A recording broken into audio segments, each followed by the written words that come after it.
urn, not ode, because he's written lots of odes. You need to know that it's the Grecian urn ode. This is a continuation of Romanticism, and so this is in volume E on page 829. We're looking at Ode on a Grecian Urn. Can I get you to read the first stanza, canto? What page again did you say? Page 829. And is it Hannah? Hannah, all right. Hannah, would you read us Ode on the first stanza? It's Canto 1, page 829 at the bottom. Ode on a Grecian Urn. Thou still unravished bride of quietness, thou foster child of silence and slow time. So, Sylvan historian who can't thus express the flowery tale more sweetly than our rhyme. What leaf-fringed legend haunts about thy shape, of deities or mortals or of both, in temp or the dales of Arcady? What men or gods are these? What maidens lost? What mad pursuit? What struggle to escape? What pipes and timbrels? What wild ecstasy? All right, Rosa, would you read Canto 2? Her melodies are sweet, but those unheard, and sweeter therefore ye soft pipes play on. Not to sensual ear, but more endeared. Pipe to the spirit identities of no tone. For youth the breath, the trees thou cast not thou leave, thy song nor ever can those trees be bare. Bold lover, never cast thou kiss, though winning near the goal, yet do not grieve. She cannot fade, though thou hast not lost bliss, but forever will thou love, and she be fair. Ms. Ward, would you read 3? Happy thoughts that cannot shed your leaves, nor ever bid the spring adieu, and happy melodies unwearied for ever piping songs for new love, more happy love, forever warm and still to be enjoyed, forever painting and forever young, all breathing humans' passion for love, that leaves a heart high sorrowful and cloud, a burning forehead and parching tone. Ben. Who are these coming to the sacrifice? To what green altar, O mysterious priest, leadest thou that heifer lowering into the skies? And all her silken flanks with garlands dressed.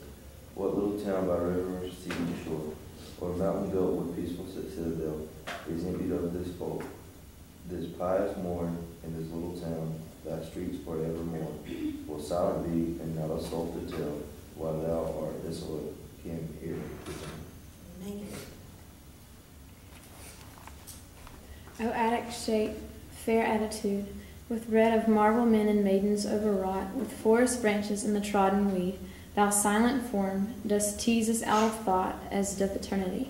Cold pastoral, when old age shall this generation waste, thou shalt remain in midst of other woe than ours, a friend to man, to whom thou sayest, beauty is truth, truth beauty. That is all ye know on earth, and all ye need to know. Okay. What's just general? What is this one about?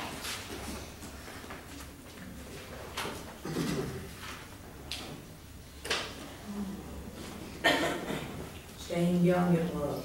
Staying young and in love. Yeah, good. It's about staying young and in love. Why do you say that? Tell me the lines that point to the staying young and in love. I don't know. I love a lot, you kiss a lot. There is a lot of love. But fair youth beneath the trees, thou canst not leave, just staying young. Yes, fair youth beneath the trees, thou canst not leave thy song, right? And then there's my oh-so-favorite third stanza. Ah, happy boughs that cannot shed your leaves nor ever bid the spring adieu. Skip down a little bit. More happy love, more happy love. How does that sound? Like he's happy. Happy and in love and young and right? Yes. Line 20 says, "Forever wilt thou love and she be fair." Okay, now let's think about that line. That's a really, really important line. Forever wilt thou love and she be fair. Really important line. Forever wilt thou love and she be fair. Where is it? Line 20. Forever wilt thou love and she be, what does it mean that she'll be fair? Pretty. Pretty. Pretty, yes. This doesn't mean fair like just, it means fair like mirror, mirror on the wall, who's the fairest of them all. She's beautiful. She'll be young and beautiful forever. So fair means beautiful, pretty. Forever wilt thou love. Now who is he talking to? About the urn? And he's talking to somebody on the urn. Yes. Fair youth beneath the trees, thou canst not leave thy song, nor ever can those trees be bare. Bold lover, never, never canst thou kiss, though winning near the goal. Yet do not grieve, she cannot fade, though thou hast not thy bliss. Why can't she fade? Why will she? Is this true? Anybody? It's spring. Every spring, people go nuts in classes. And wind Is it his imagination? It does have to do with the imagination, very much so. Is it on this urn? Is it like a picture on the urn? It's a picture on the urn. Yes, there is an urn, and pardon my silly, horrible drawing, but it's like an urn. On the urn here, and so apparently, who's on the urn? This girl. There's a girl.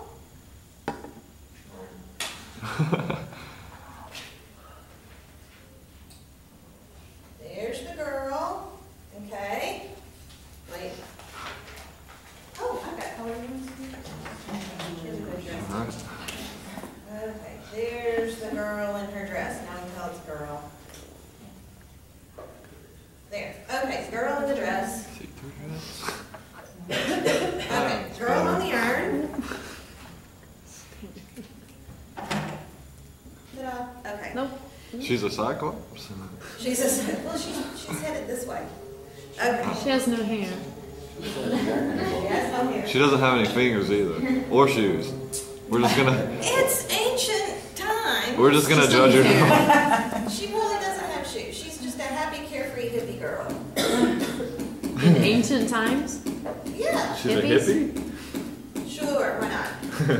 And she's Greek, so she's got curly hair. Okay. Okay. So she will be forever fair. Why? Because she's a Because she's a drawing. Because she's a drawing. She'll never get old. Now tell me about the lover. Where's the lover? He's looking at them. Okay. He's on the drawing. He's on the drawing. Okay, let's start over here on Canto 1 and let's see what we can, let's see what we got here. Thou still unravished bride of quietness. Now, first of all, ode, let's go back to the title. Why don't we do that? Ode means that you're talking to the thing, talking to the urn, right? What is, oh yeah, we need to clarify. This is the thing, this is the poem that totally blows everybody out of the water. What is a Grecian urn? It's got somebody's ashes in it. It has somebody's ashes in it, yes. So, it's an urn that would hold someone's ashes. Why is it Grecian? What does Grecian mean? It's a Greek. It's Greek, from Greece. It has nothing to do with bacon grease. It's not the thing that your mom might have next to the stove for the bacon grease. It's not that kind of grease. It's from Greece, like Greek, like Athens, okay? Like the movie. So, it is a Grecian urn that would typically hold ashes. Wow. Ashes. Ashes of dead people, okay. Now, thou still unravished bride of quietness. What is an unravished bride? Tia? Is it Tia? I'm trying to figure it out. Okay. What does it mean? What is an? It doesn't make a whole lot of sense. What? She's a virgin. She's a virgin. But she's a bride. What? Died before. What did you answer? What's wrong with this picture? She died. Well, she's not dead, Okay. but she's not yet completely married either, is she? So, or maybe they're going to the wedding, but I mean, a bride would mean that she's kind of, it's like, I guess, between the wedding and the wedding night kind of thing. Yeah, because, okay, so there's, what is that? Just keep that line in mind as well. The still unravished bride of quietness. Why still? She's dead. I don't know. Is she dead? She was. Oh. She's a drawing. She's a drawing. She can't move, right? She's like, okay, so she is still. What does it mean that she's still unravished, a still unravished bride? What's another word? What's another meaning of the word still?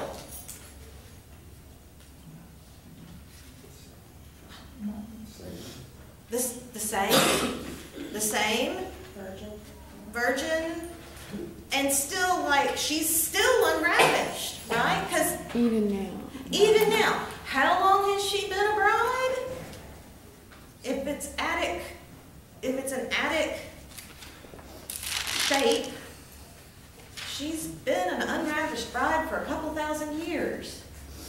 That's a long time between the wedding and the wedding night, right? She's still unravished, right? He's making this really awful face. You need to like get that on the. Yeah. Why are you making the odd face? I'm just trying to figure out where you're getting at. Okay. Is it because, well, she's been on the urn for all these years, nobody's never touched her? Right. Nobody's ever touched her. She's still just kind of out there on the vase. Okay. Thou foster child of silence and slow time. A foster child of time. Why a foster? Don't answer this one just yet, but why a foster child of time? Why not a child of time? Forever wilt thou love and she be fair. Okay? Sylvan historian, what does Sylvan mean? Woods. Woods, exactly. Not the learning center. It's out in the woods, it's pastoral, that sort of thing. So, foster child of silence and slow time, Sylvan historian, who canst thus, canst means can, you can express a flowery tale more sweetly than our rhyme. So, what is he saying about the Sylvan historian is the one who is the urn. That one who, or which, is portraying the flowery tale better than our rhyme. Who and what is our rhyme? The poem. He says, this is much more beautiful than this poem here. So he says, it expresses a flowery tale more sweetly than our rhyme. What leaf-fringed legend haunts about thy shape? The reason it's a leaf-fringed legend is if you look at some of the, the urns, they'll have, oh my, I never do this right. It's like, you've got the leaves that it's kind of like you've got a, I really can't draw folks, you can tell that, can't you? You've got the leaves that kind of go around, it's a fringe on the base, so it goes all the way around like that, okay? So it's a leaf fringed, it's framed, legend, story. What leaf fringed legend haunts about thy shape of deities or mortals or of both in Tempe or the Dales of Arcady? And if you've ever been to Greek Fest in Mobile, they have the urns and the Greek things, the plates and the urns and the pitchers. They have all these different images on them of the gods and the stories of the heroes and all this. And unless you can read Greek, it's really hard to tell which story it is. If you can read Greek letters and kind of transliterate it, you can figure out if it's saying it's Achilles or whatever. But it's hard to know. And so he says, what is the story here? I don't know if this is a goddess or if she's a mortal, or maybe there's some gods and some mortals. I don't know. Are you in Tempe or are you in Arcady? What men or gods are these? What maidens loath? What mad pursuit? What struggle to escape? Okay, so we've got, now I need a little guy. Okay, mad pursuit. I guess he's got friendly here because he's reading. And then here he is.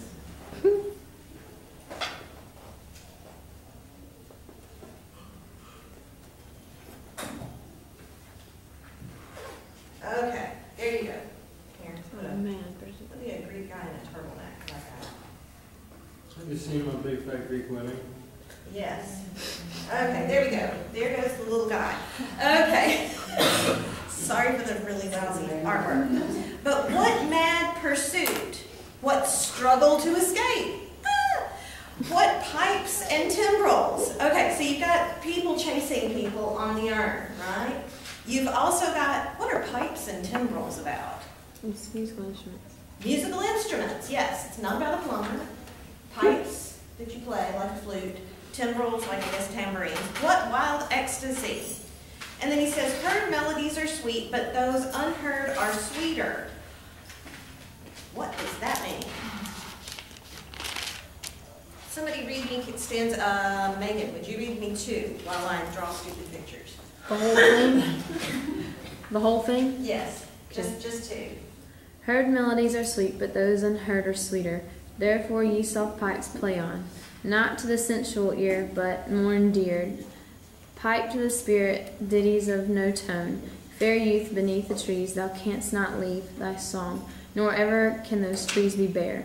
Bold lover, never, never canst thou kiss, though winning near the goal. Yet do not grieve, she cannot fade, though thou hast not thy bliss, forever wilt thou love, and she be fair.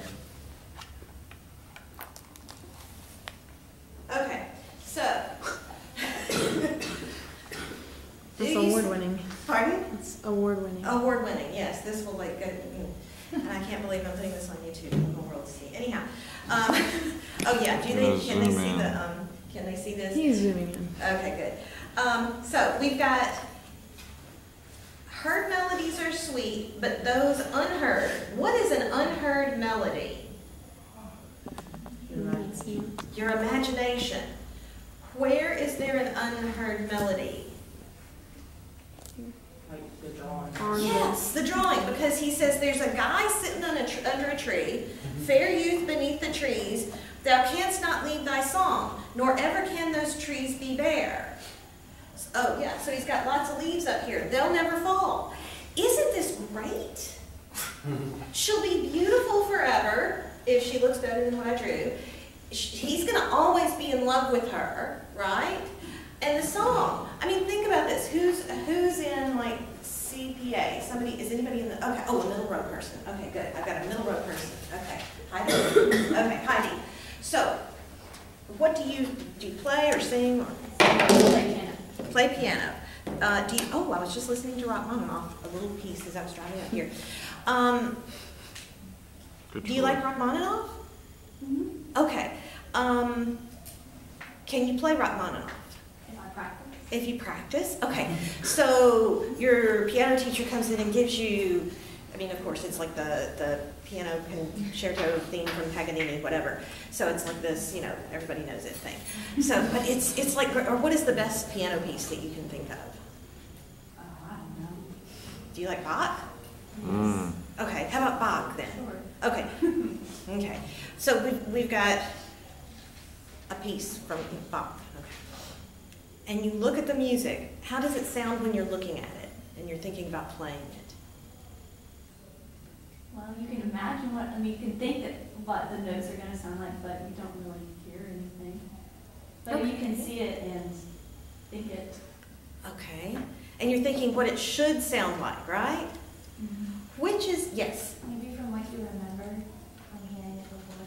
You might even be able to hear notes from what you remember from before. Okay. When does it sound the best? After lots of practice. After lots of practice. Or hearing Bach. I don't know, it usually sounds better in my head. And then when I play it, it doesn't sound like it. Yeah, I do.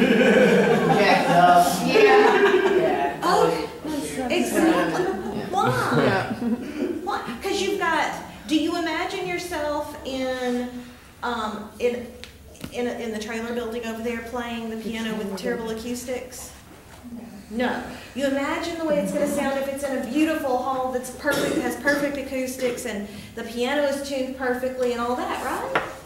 And then you play it and Big letdown. it's never going to sound as good as you imagine, right? That's why it's those unheard melodies that are sweeter, right? And then, okay, forever wilt thou love and she be fair. Forever. Who's in love right now? Who's got a girlfriend or a boyfriend? Right. Somebody's got to be in love. Okay, I got okay. I mean, I have a husband. Who has a husband? I do. You have a husband. How long have you been married? 4 years. 4 years. Okay. Boyfriend or husband? Boyfriend. We have more boyfriends over here? Boyfriend? Okay. Anybody have like a new boyfriend or girlfriend? That's right, girl, be motivated. Say that again? I'm gonna get one. Really? Does he know this? Yeah.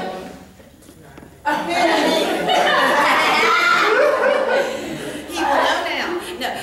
Okay, new girl. Are you in love with her? No. I mean, I like her, yeah, but I mean, love is a really, really strong word. Okay. It's not talking about me. Um, It's not talking about me. okay. I'm glad you cleared that up. I just want to make that really clear. So, is she beautiful? Yeah. She's very pretty. She's very pretty. Okay. Does she have really annoying habits?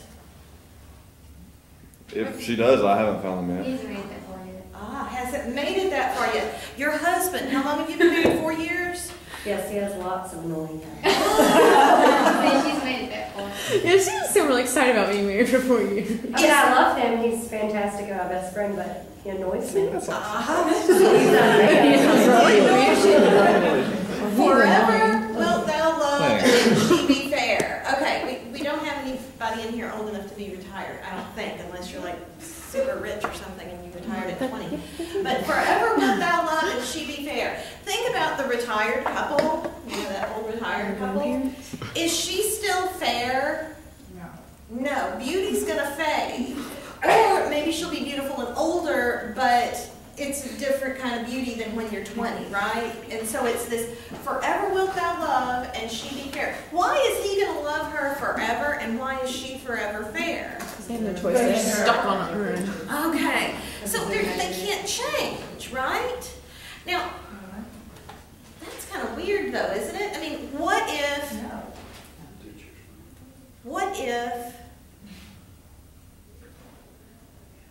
anybody engaged in here? No engaged people? Which one? I haven't been there. Oh, you've been there, okay. So She wanted to when you first fell in love with him, when was it better? When you first fell in love, would you rather be in that time or would you rather be in the 2 When years? you first fall in love, you really don't see everything for what it is because it's like you're blind. Okay. And then when you get married, you're like, what the hell have I done?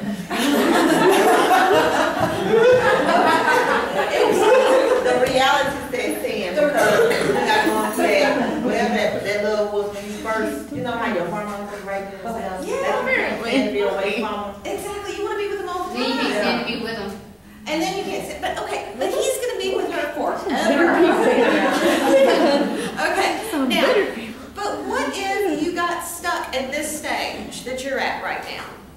Okay, where He's like, you're not in love yet, or maybe you are in love, and you're but you know, it's like he hasn't kissed her yet, so they don't know that they've got bad breath or whatever, or cookie juice tobacco or whatever. So it's like, look. So okay, so that's kind of nice, right? It's like the unheard melody is beautiful and perfect. What if they just stayed like that forever? Be nice. What? It would be It would be boring. boring. It would stink. It would be boring. Be repetitive. This isn't like that, but it kind of relates to how you expect the music to be because you expect it to be beautiful, just like you expect, you know, your lover to be perfect in every way, and then once you actually get married and stuff, you realize, oh, it's not as perfect as I thought it was going to be. Okay. So it's not as perfect. So would it not be better then, to carry the analogy of music farther then, wouldn't it be better for us just to imagine those beautiful symphonies? Don't go to the symphony where people cough at the wrong time, and in Mobile we all clap at the wrong time. You know, it's like you clap at the end, whenever there's a pause, clap, you know. Yeah, but it's the crappy symphonies that make you appreciate the good symphonies. Yeah. Like, it's like for her, it's like, you know, as much as your husband may have flaws or whatever, that makes her appreciate her husband even more for the. Well, I mean, it's the nights that he like takes you out. Like what he's saying is, you don't have to pretend to be perfect. Yeah. Like you can. Okay. And Like, what I would know happen if we never heard the real symphony? And what would happen if we all just stayed at this point? We'd be dead. Right. Yes, because she's a bride, right? What would we hope is associated with weddings and marriage? Children, yes. He doesn't even get to kiss her. I mean, that's kind of a ripoff. Right. He's chasing her for 2,000 years, and he's about to kiss her and never gets to. Well, they'll never have children, right? So there's no life, right? That's why, and Keats realizes this. He gives us this really, really sappy third stanza that just grates on my nerves. I'm sorry about Keats, but that happy, happy boughs. I mean, give me a break. If you're, I don't know, my daughter might go happy, happy boughs, but she's 7, you know, that cannot shed your leaves, nor ever bid the spring adieu, and happy melodist unwearied, forever piping songs, forever new. More happy love, more happy, happy love. I mean, that's that really dream state, right? The imaginary state, that happy, happy love. I mean, you haven't even had a fight yet. That's great. And then forever warm and still to be enjoyed, forever panting and forever young, all breathing human passion far above that leaves a heart high sorrowful and cloyed, a burning forehead and a parching tongue. And then he's asking what the ceremony is that has emptied out the town. And my guess is that it's the wedding. That's my guess. I mean, we don't know. But he says, who are these coming to the sacrifice? To what green altar, O mysterious priest? Leads that heifer, a heifer is a cow, heifer lolling at the skies, all her silken flanks with garlands dressed. What little town by river or seashore, or mountain built with peaceful citadel, is emptied of this folk this pious morn? So you've got an empty town. Now, you've gone from happy that you're just thinking, wow, these people are too happy, to now you've got, I don't know, I'm making all this up with the picture and everything. We're supposed to actually see an urn somewhere. There's your little town with all the little doors. Okay. And there aren't any people there, right? They've all been emptied out. You majored in art, right? Yeah. And I wonder, oh my. Okay, so it's empty. There are no people there. Again, there's no life in the town, right? So he's balancing that. Keats, I like Keats because yes, he does the really sappy, happy, happy love, happy, happy vows, and all of that. But he does ground it with the fact that the town is empty and we'll never know why. My guess is they went to a wedding, who knows, but why is it empty? And he says, little town, thy streets forevermore will silent be, and not a soul to tell why thou art desolate can e'er return. I mean, why aren't there people there? There's no life. And he also grounds it in the fact that this is an image on an urn. It's an image of life, but at the same time, it's an image not of life, because they have not consummated their love. Now, Canto 5, oh, attic shape. Attic there is not like the attic in your house. It does not mean some guy found the vase in his attic. It doesn't. Attic means like Attic Greek, ancient Greece, as opposed to Koine Greek, which is like church Greek. It's New Testament Greek. Okay. So Attic shape means it's from ancient, classical, or Athenian Greece. Fair attitude. Attic shape, fair attitude, meaning the way that it looks, its appearance, with breed of marble men and maidens overwrought. Breed here is the pattern, like this. It's overwrought with with the pattern that's drawn. It also is talking about, it's a play on words, with breed of men, like a breed of cattle or a breed of horses or whatever. But the breed of men and maidens that are overwrought. I mean, they're kind of overwrought. He's chasing her, right? He's overcome. So you've got two meanings of overwrought, to write over it, or to be overcome. They're just overwrought with passion.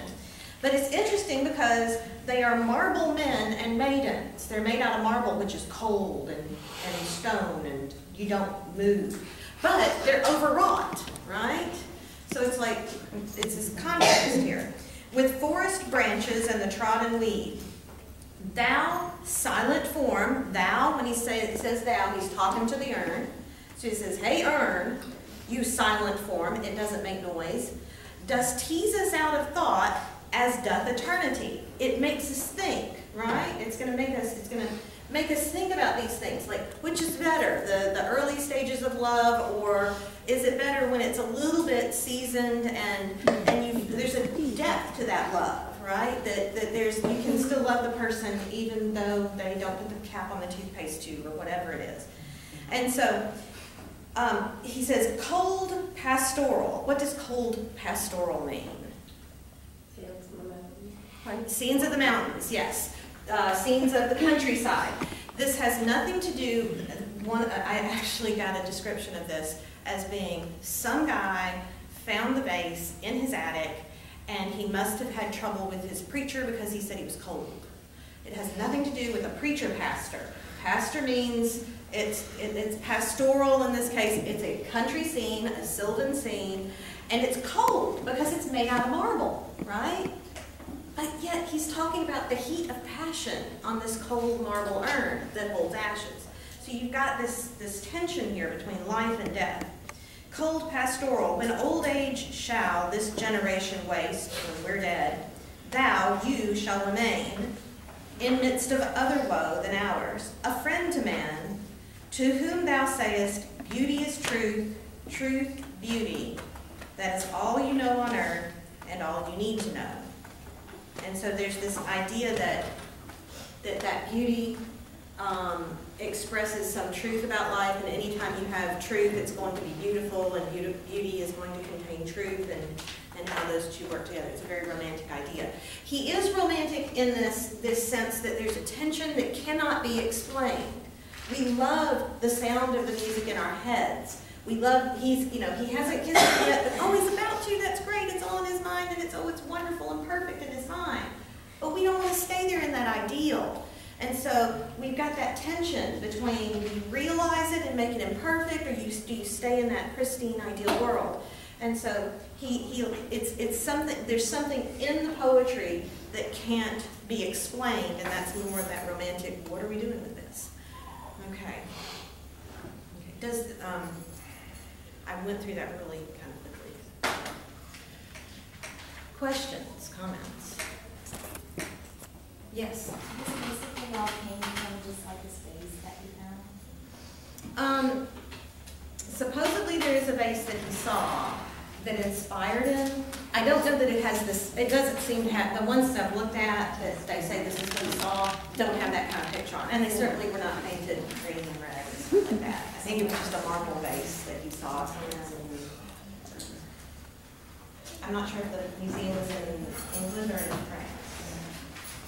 I'm not sure. Yes? So all of that was stuff just to talk about how the vase Well, not just about how the vase looks, but the problem that the vase presents. That problem of, would you rather kiss her and find out she's got bad breath, or dream of kissing her and it's perfect?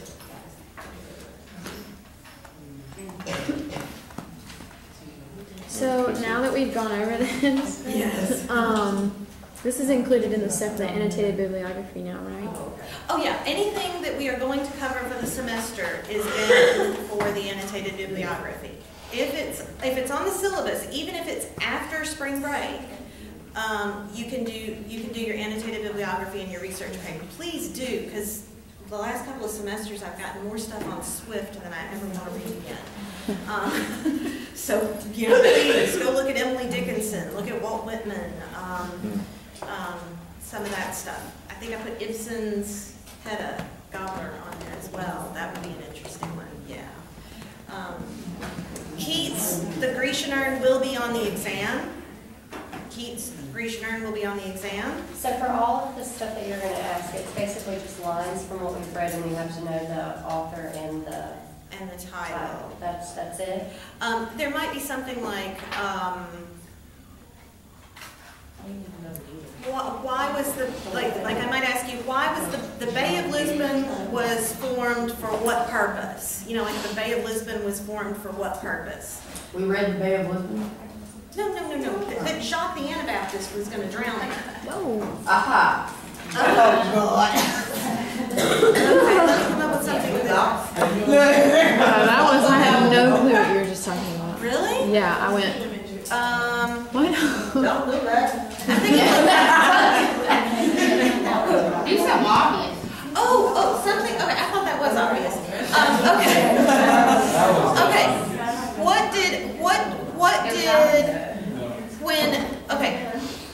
What does Pangloss have that makes it worthwhile to have chocolate and cochineal? Herpes. Syphilis. If you get some STD in there, that's good. Yeah. That's fine. Anyone will work. Let me think. Something else. Can I ask something like, what was the color of Bible? The red dye. You talking about the red dye? Oh, I would not ask you I wouldn't ask you something so specific as what's the color of the book on somebody's table. No, I wouldn't. But I might give you puffs, patches. Let me see. Puffs, powders, patches, blanks, and billet doux. You remember the thing? The Bible, right? The Bible. Come on a dressing table. Think back. Think back. Pink Bible. Yeah. I might ask you, what is the thing that was on her dressing table? The puffs, powders, patches, blanks, and billet doux. That's the Bible, right? Okay, now if you look back over those lines, you'll know what the important thing is from those lines. You should. Okay, shh. Are you going to ask for characters? I might ask you who said that. I might ask you the name of the person speaking. Like, who is it that's always saying it's the best of all possible worlds? Pangloss. Yeah. So you do need to know the characters. What should bring in good money at 1 year old? Babies. Yes. Let's see, or something like this feast should be appropriate to the blanks because they've eaten most of the parents anyhow. The landlords, yes. Okay, Alexander Pope, Rape of the Lot. I'm just thinking through things. Rape of the Lot might be,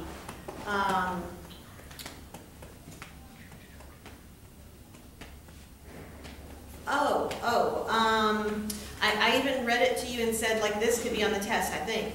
The thing about the kings and jacks and whatever are on the card game. They're strewn on the green, and that's where the card game is played in the battle. The tortoise here and the tortoise here. And elephant. The elephant and the tortoise unite. What is that? Comb. They're combs, yes. Okay, then Candide. We must cultivate our blank. Garden. Yes. Who said that? Was it? Candide said that. Yes, Candide said that. What's the tortoise? I didn't get that one. What's the tortoise? The elephant and the tortoise here unite, transform to blanks, combs. It's a tortoise shell and an ivory tusk combs. And that would be an example of Pope's response to colonialism. Yes, to colonialism.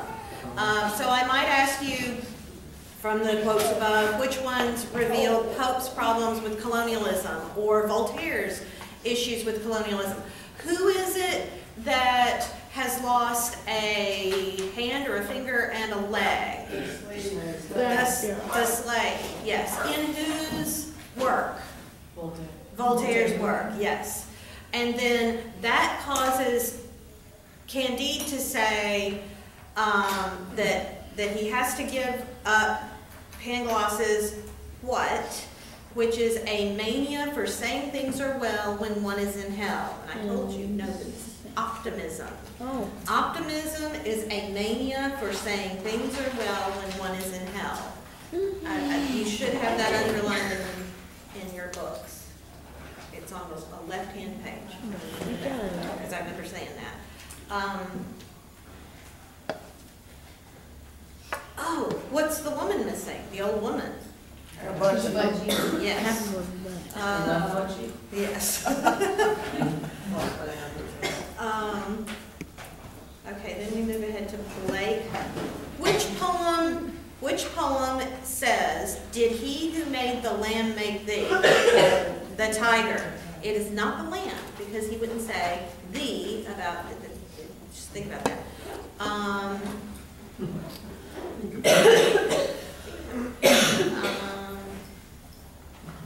I might ask you which one is an innocent vision and which one is an experienced vision. The lamb is the innocent. And then what is the, he calls himself a lamb. Who is it that calls himself a lamb? Or is Jesus, God? Yes. Wordsworth. Don't forget the sublime, yeah. And don't forget that you do need to look at The World is Too Much With Us. It starts on page 800 and finishes on 801. Great God, I'd rather be a pagan, suckled in a creed outworn. So might I, standing on this pleasantly, have glimpses. Don't forget that one, because we didn't talk about it a lot, but I referenced it. You need to know the definition of sublime? Yes. Not the whole page-long thing, but the main thing about the sublime that you need to know is that it is transcendent and that it is more the realm of setting suns, of death, that serious side of that transcendent power.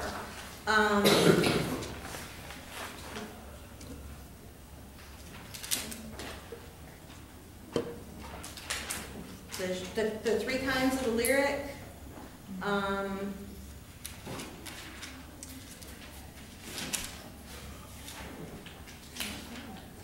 It's in Tintern Abbey that he talks about poetry is of eye and ear, both what they half create and what perceive.